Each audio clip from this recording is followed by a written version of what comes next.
आज का हमारा टॉपिक है qualitative description of non rigid rotator means अदृढ़ रोटेटर का गुणात्मक वर्णन। ये टॉपिक माइक्रोवेव स्पेक्ट्रोस्कोपी से रिलेटेड है और बीएससी फाइनल ईयर की फिजिकल केमिस्ट्री जो है उस फिजिकल केमिस्ट्री का एक टॉपिक है ये।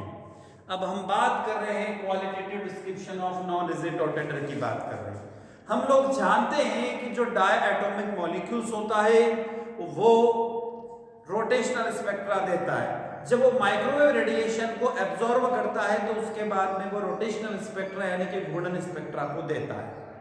और जो घूर्णन स्पेक्ट्रा देगा तो वो घूर्णन स्पेक्ट्रा में हम बात कर रहे हैं यहाँ पर आईआर रीजन की। तो आईआर रीजन के बीच की जो दूरी होती है, जो स्पेक्ट्रम लाइन होती है, उनकी जो बीच की डिस्टेंस होती है वो डिस्टेंस इक्वल डिस्टेंस की नहीं होती है।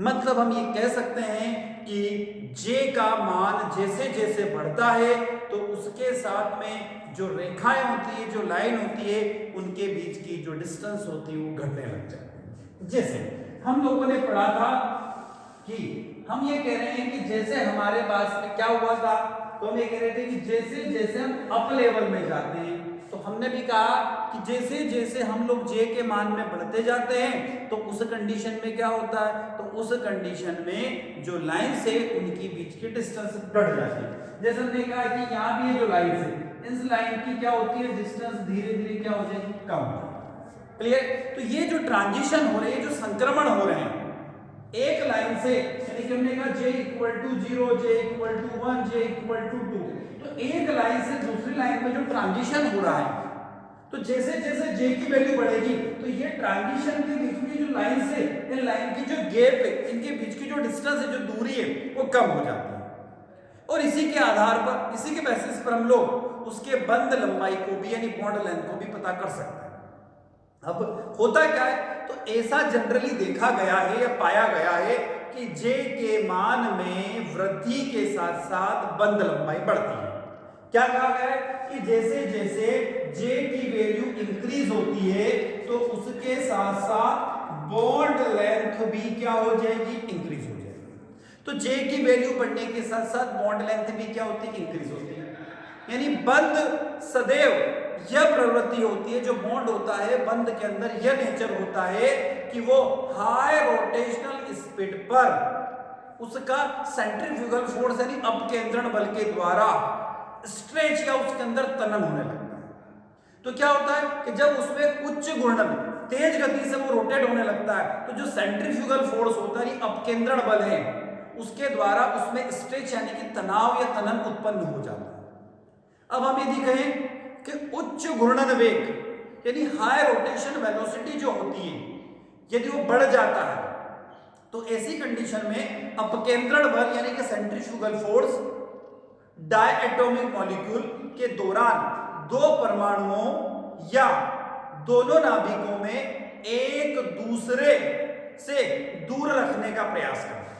कहने का मतलब क्या है कि हमने कहा कि हमारे पास में ए एटम यहां है, बी एटम यहां है, तो ये क्या करता है, एक से दूसरे को दूर रखने का प्रयास करता है। तो जो डायएटॉमिक मॉलिक्यूल, हमारे पास डायएटॉमिक मॉलिक्यूल क्या है, ए बी, तो जो डायएटॉमिक मॉलिक्यूल ए बी है तो ए से बी के बीच की जो डिस्टेंस है उस डिस्टेंस को क्या करता है, बढ़ाकर रखता है, जिसके परिणाम स्वरूप क्या होता है, जिसके रिजल्टेंट क्या होता है, तो उसके परिणाम स्वरूप जो उच्च घूर्णन ऊर्जाओं पर भी अणु के जड़त्व आघूर्ण में यानी मोमेंट ऑफ इनर्शिया क्या हो जाता है, बढ़ जाता है।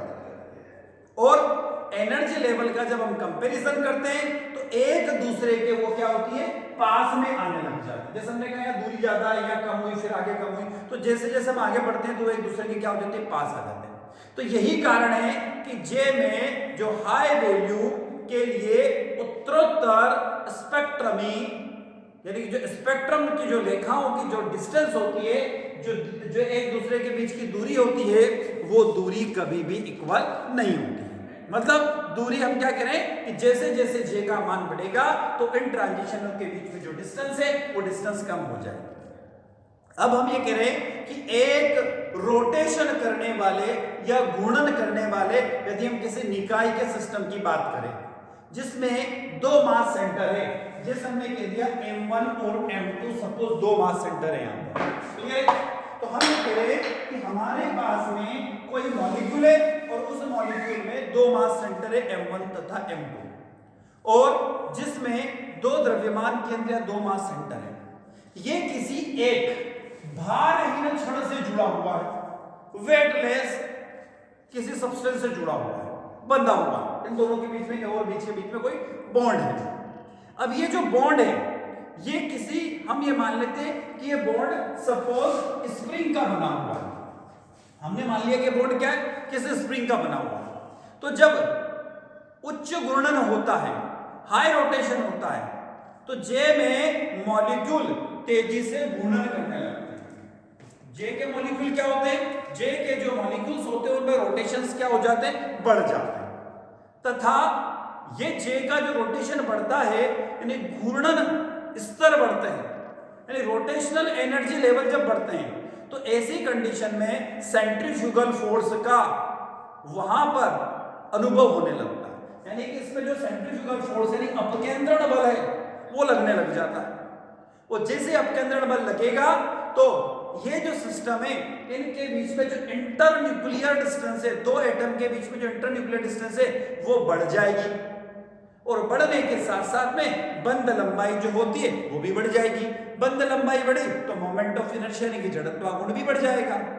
और यदि हम इक्वेशन की बात करें तो यदि हम कहें कि जे बढ़ा, मोमेंट ऑफ इनर्शिया बढ़ा, जड़त्व गुण बढ़ा, बंध लंबाई बढ़ गई, तो हम एक इक्वेशन जानते हैं, क्या जानते हैं, EJ इक्वल टू, हम लोगों ने इससे पहले वाले लेक्चर में पढ़ा, EJ इक्वल टू क्या है, h square by 8 pi square IC, ऐसे कुछ इक्वेशन हमने देखी थी। क्या था आगे इसके, J+1 सेंटीमीटर इनवर्स, ये हमने कहा था। तो यहां पर जो दिया हुआ है क्या, h square by 8 pi square IC, ये जो दिया हुआ है, ये जो टर्म है ये J के मान के बढ़ने के साथ घटती है।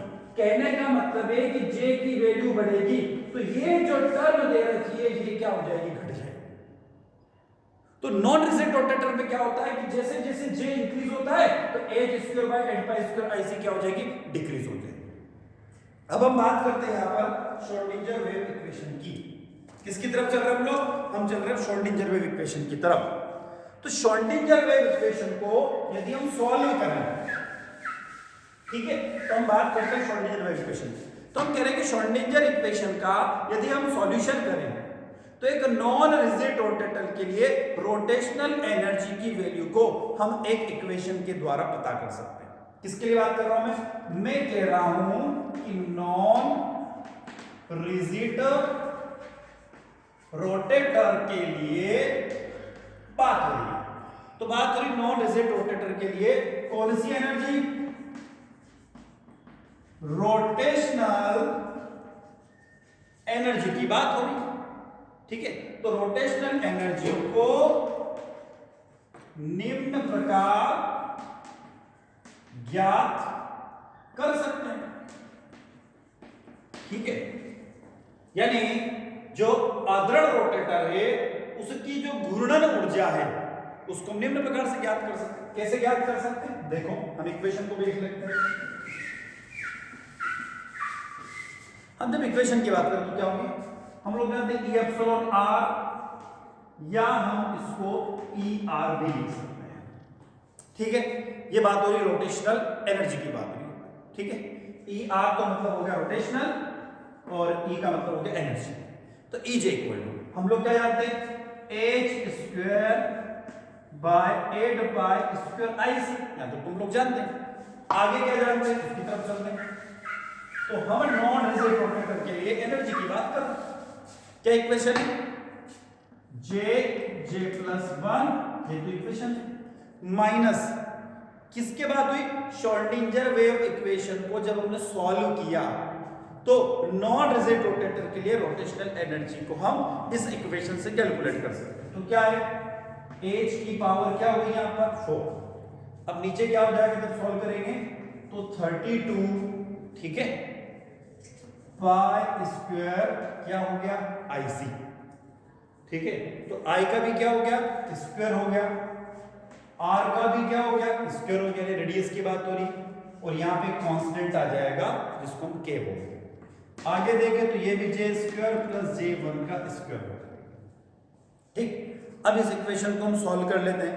जब हम सॉल्व कर रहे हैं तो क्या होगा, तो हम लिख लेते हैं E J equal to E J by क्या हो जाएगा, एस सी। जब हम एस सी की वैल्यू को पुट कर दें, जब एस सी की वैल्यू को पुट करें तो यहाँ क्या हो जाएगा, एस सी एच कट गया तो 8 पाई स्क्वायर आई सी। ठीक है, आगे क्या दिया हुआ, इधर देखें जे J plus one minus H की पावर क्या होगी 3, क्योंकि मैंने क्या किया, एच सी की वैल्यू क्या करी, लेफ्ट हैंड साइड और राइट हैंड साइड में रख दी मैंने। ठीक है, तो लेफ्ट हैंड साइड और राइट हैंड साइड में रखी तो क्या हो गया, तो एच से एच क्या हो जाएगा, यहाँ पे इस तरीके का एच रखे तो इससे ही कैंसिल हो गया, क्या बचा हुआ 32। ठीक है, सॉरी यहाँ पाई का पावर 4 हो जाती है, तो पाई की पावर 4 आई स्क्वायर सी आर स्क्वायर के। क्लियर, यहाँ क्या बचा हुआ, तो जे स्क्वायर और जे प्लस वन का स्क्वायर। इस तरीके से हमें इक्वेशन मिल जाती है। अब हम क्या करें, इस इक्वेशन को यदि हमें शॉर्ट फॉर्म में लिखना है तो कैसे लिख सकते हैं, इस टर्म को तो हम मान लेते हैं बी और इस टर्म को मान लेते हैं हम डी। देखो क्या होगा, तो हम A E J equal to E J by S C B J J plus one minus क्या हो जाएगा यहाँ पे डी जे स्क्वायर और जे प्लस वन का स्क्वायर। इस तरीके से हम इस इक्वेशन को लिख सकते हैं। क्लियर है, अब यहां पर देखो कौन कौन से टर्म है उसकी तरफ देखते हैं। यहां पर आप देखोगे तो एक तो बी दिखाई देगा, बी को हम क्या बोलते हैं, रोटेशनल कांस्टेंट, यानी हिंदी में कहें तो घूर्णन स्थिरांक। डी क्या हो गया, डी हो जाता है सेंट्रीफ्यूगल डिस्टॉर्शन कांस्टेंट। ठीक है, के क्या है, फोर्स कांस्टेंट। के क्या है, तो के की वैल्यू होती है 4 pi square W omega square C square mu. क्या है के की वैल्यू, हमने कहा 4 पाई स्क्वायर ओमेगा स्क्वायर, आगे बात करें तो सी स्क्वायर और म्यू। इस तरीके से लिख सकते हो। ओमेगा स्क्वायर क्या है, ओमेगा स्क्वायर हम लोग ध्यान से वाइब्रेशनल फ्रीक्वेंसी होती है। ओमेगा स्क्वायर क्या होता है, वाइब्रेशनल फ्रीक्वेंसी होती है। चलो आगे बात करते हैं। अब हम कह रहे हैं कि नॉन रिजिड रोटेटर में भी जो सिलेक्शन रूल होगा या जो वर्ण नियम होगा वो वर्ण नियम रिजिड रोटेटर के समान होता है। अब रिजिड रोटेटर का सिलेक्शन रूल क्या है, तो रिजिड रोटेटर का जो सिलेक्शन रूल था वो डेल जे इक्वल टू प्लस माइनस 1 होता है। इसी प्रकार से नॉन रिजिड रोटेटर का भी सिलेक्शन रूल क्या हो गया, डेल जे इक्वल टू प्लस माइनस 1 हो जाता है। अब हम बात कर रहे हैं ट्रांजिशन के दौरान, इस इक्वेशन का यूज करेंगे और ट्रांजिशन के दौरान जो एनर्जी में चेंज होगा उसकी बात कर रहा हूं मैं। देखो बात होती है, हम कह रहे हैं यहां पर किसकी, ट्रांजिशन। ट्रांजिशन मतलब कि संक्रमण। तो यदि संक्रमण होता तो बात हो रही है यहां पर संक्रमण की, तो संक्रमण के दौरान एनर्जी चेंज को कैलकुलेट करना। संक्रमण के दौरान एनर्जी चेंज को कैलकुलेट करना। अब जब एनर्जी के दौरान कैसे कैलकुलेट कर सकते, हम कह रहे हैं ट्रांजिशन जे से जे प्लस वन में हुआ। क्या हुआ, जे से जे प्लस वन में ट्रांजिशन हो गया। अब जब जे से जे प्लस वन में ट्रांजिशन हुआ तो कैसे लिखेंगे, तो हम यहां लिखेंगे d epsilon del epsilon equal to E J plus one से ई जे। ठीक है, अब हम इसको क्या करें, जो भी हमारे पास इक्वेशन जो आई थी, कौन सी इक्वेशन थी, E J equal to B J J plus one minus D J square J plus one centimetre inverse, वो जो इक्वेशन आई थी, उस इक्वेशन में इस वैल्यू को पुट करते हो, सॉल्व करते हैं।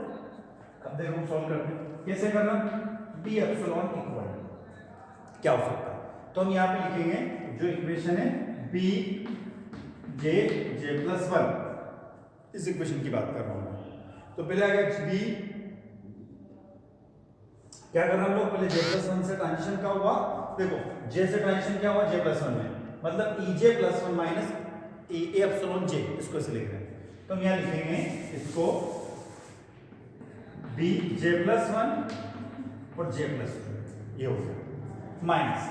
अब उसका जो सेकंड पार्ट उसकी बात कर रहा हूं मैं, d j+1 का स्क्वायर और j+2 का स्क्वायर, ये तो हमारी पहली वाली टर्म है j+1 के लिए, माइनस दूसरे की तरफ चलता है, क्या है b j+1, ठीक है, फिर वापस क्या d j² j+1 का स्क्वायर, इस तरीके से हमने लिखा। अब इसको सोल्व कर लो, क्या लिखेंगे हम, d epsilon equal to, bracket दिए हुए, ब्रैकेट सोल्व कर लेते हैं। इस टर्म को जो b वाली टर्म है उसको उधर ले जाओ, d वाली को d वाली के पास ले जाओ, कुछ नहीं करना। देखो हमने क्या लिखा b, अब हमारे पास टर्म में क्या है यहाँ पर b j+1, ठीक है, तो इस टर्म को पीछे की तरफ लेंगे, तो b j+1 ये दिया हुआ, फिर j+2 दिया हुआ, फिर माइनस क्या दिया हुआ, b को कॉमन ले लिया j+1, ये पूरा एक वाला एक पोर्शन कर दिया हमने। अब d वाले की बात कर रहा हूं, माइनस क्या हुआ इधर d j+1 का स्क्वायर j+2 का स्क्वायर, ठीक है, माइनस d j² j+1 का स्क्वायर, मतलब b वाली टर्म को हमने अलग कर दिया, j वाली को अलग कर दिया। थर्ड स्टेप पे चलते हैं, तो d एप्सिलॉन इक्वल टू क्या बचा हुआ है, यहां पर देखो b बचा हुआ, क्या करते हैं, ये भी j+1 है, तो b j+1 को हमने कॉमन लेंगे, क्या बचा उसको पीछे ले देते हैं, तो क्या बचा हुआ है j+2 और j बचा हुआ, ठीक है। आगे माइनस इधर चलते हैं, क्या कॉमन ले लें, d j+1 का स्क्वायर, ठीक है, क्या बचा हुआ है इधर देखो, तो j+2 का स्क्वायर और j²। चलो आगे चलते हैं, d एप्सिलॉन इक्वल, हम क्या कर रहे हैं, जो ट्रांजिशन हो रहे हैं, संक्रमण हो रहे हैं, कौन से स्तर से, j से j+1 में जो संक्रमण गया, ट्रांजिशन हुआ, उसकी एनर्जी को कैलकुलेट कर रहे हैं। अब आगे बात करें, यहां पर जब हम लिखें तो हम क्या लिख सकते हैं, 2b, इस तरीके से इसको लिख सकते हैं 2b, आगे लिखे तो j+1 दिया हुआ इसके अंदर, आगे चले माइनस क्या है d j+1 का स्क्वायर, ये वाली टर्म से लिखो। अब इस ब्रैकेट और इस ब्रैकेट को हम लोग सॉल्व कर रहे हैं, ठीक, अब देख लीजिए सॉल्व करें, बड़ा ब्रैकेट क्या है, j है तो j² लिख दिया हमने। चले आगे, सॉरी, पहले j+1 स्क्वायर की बात करते हैं, ठीक है ना, या तो इसको एक मिनट, ठीक है 1 2 3 ठीक है, 1 2 3 हो गया, 1 2 3 हो गया, 3 के बाद में 4 इक्वेशन है ना, तो ये तो गया j+1 माइनस d j+1, ठीक है। अब आगे बढ़ते हैं हम लोग, d j+1 d है ना, ठीक है, चलो आगे देखते हैं इसको। हम कह रहे हैं कि ये जो ब्रैकेट है उसको सॉल्व कर रहे हैं, ब्रैकेट को सॉल्व कर रहे हैं तो क्या होगा, उसकी तरफ चल रहे हैं, तो j की स्क्वायर, ठीक है, प्लस 2 जा 4 माइनस 4j, ठीक है, माइनस j², ठीक है, इसको सॉल्व करेंगे। j+1 को तो हमने यहाँ पे कॉमन ले लिया, j+1 इस पे ऐसा कैसा आ गया, ये जो टर्म बची और इस टर्म बची, इसको सॉल्व किया तो ये हो गया। आगे देखो, एक आगे क्या हो सकता है, d एप्सिलॉन इक्वल टू, जो फाइनल इक्वेशन है, क्या बचा हुआ है, इसको भी सॉल्व करो, तो 2b माइनस 2b, इसके साथ में क्या है j+1, इधर क्या बचा माइनस d j+1 का स्क्वायर बचा, एक मिनट, ये 4d हो जाएगा ना, 4 क्या हो गया d, ठीक है, 4d j+1 की क्यूब हो जाएगी, ठीक है, हाँ ये हो जाएगा, यूनिट क्या हो जाएगी, सेंटीमीटर इनवर्स हो जाएगी। अब क्या होगा, हम ये कह रहे हैं कि जब j से j+1 में जो ट्रांजिशन होता है, उस ट्रांजिशन को हम इस फार्मूले से क्या कर सकते हैं, कैलकुलेट कर सकते हैं। किसके लिए? नॉन रिजिड रोटेटर मॉडल के लिए। तो ये तो था हमारा qualitative description of non rigid rotator model. Thank you students.